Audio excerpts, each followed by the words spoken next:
সর্দি কাশি এমন একটা জিনিস যেটা বাচ্চাদের সব থেকে বেশি এফেক্ট করে।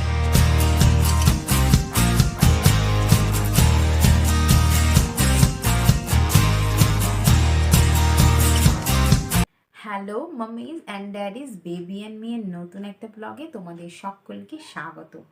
সর্দি কাশি এমন একটা জিনিস যেটা বাচ্চাদের সব থেকে বেশি এফেক্ট করে। আর বাচ্চারা যখন 1 বছরের নিচে থাকে তো বাচ্চাদের তখন ইমিউনিটি পাওয়ারটাও অনেকটা কম থাকে। তো সেই জন্য 1 বছরের নিচে বাচ্চাদের সর্দি কাশিতে অনেকটা বেশি এফেক্ট করে। আর এই শীতকালে বাচ্চারা যখন একটা বন্ধ অ্যাটমসফিয়ারের মধ্যে থাকে, যখন বাইরের হাওয়াটা ভেতরে ঢোকে না এবং ভেতরের হাওয়াটা বাইরে বেরোয় না, এয়ারটা পিউরিফাই হয় না, তখন বাচ্চারা কিন্তু অনেকটা বেশি শরীর খারাপে ভোগে, সর্দি কাশিতে ভোগে।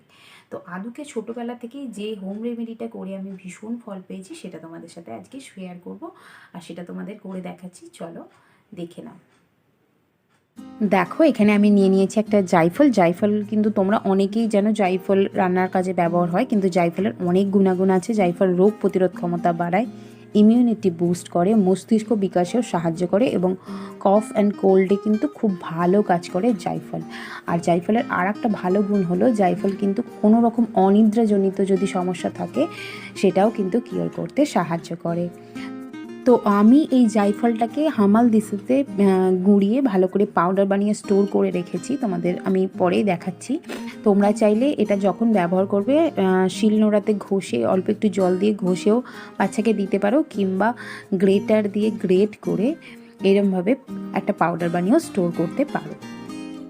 তো দেখো, জাইফলটাকে আমি এই রকম পাউডার মতো বানিয়ে নিয়েছি। তোমরা চাইলে শিলে ঘষে একটা পেস্টও বানিয়ে নিতে পারো রোজকার রোজ ব্যবহার করার জন্য। তো আমি এরকম একটা পাউডার ফর্ম বানিয়ে নিয়েছি, নিয়ে এয়ারটাইট কন্টেনারে স্টোর করে রেখে দিই এবং যেদিন যেদিন খাওয়ানোর প্রয়োজন হয় সেদিন সেদিন খাওয়াই। এবং যখন খাওয়াই তখন একটু উষ্ণ গরম জলে আদুকে এটা দিই। 1 চিমটে কি 2 চিমটে মতো, খুব বেশি দেওয়া যাবে না, কারণ এটা কিন্তু শরীরকে খুব গরম করে, তাই বেশি একদম নয়।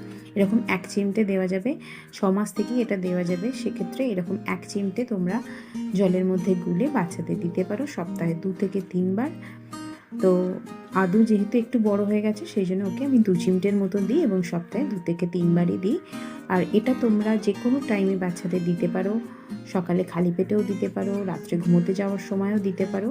এবং আমি এখানে জল দিয়ে দিচ্ছি, তোমরা চাইলে ঈষদুষ্ণ গরম দুধ দিয়েও এটা দিতে পারো বাচ্চাদের।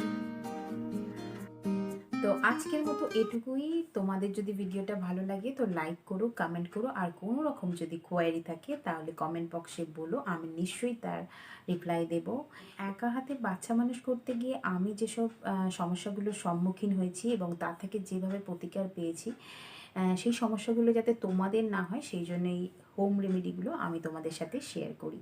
তো তোমরা যদি বেবি অ্যান্ড মি থেকে কিছু হেল্প পেয়ে থাকো তাহলে নতুন মায়েদেরও বেবি অ্যান্ড মিতে জয়েন করিও, যাতে তারাও বেবি অ্যান্ড মি থেকে কিছু সাহায্য পায়। তো আজকের মতো এটুকুই। তোমরা সবাই ভালো থেকো, পুচকুগুলোকে অনেক অনেক ভালোবাসা, আর আমার ভিডিও দেখার জন্য অনেক অনেক ধন্যবাদ।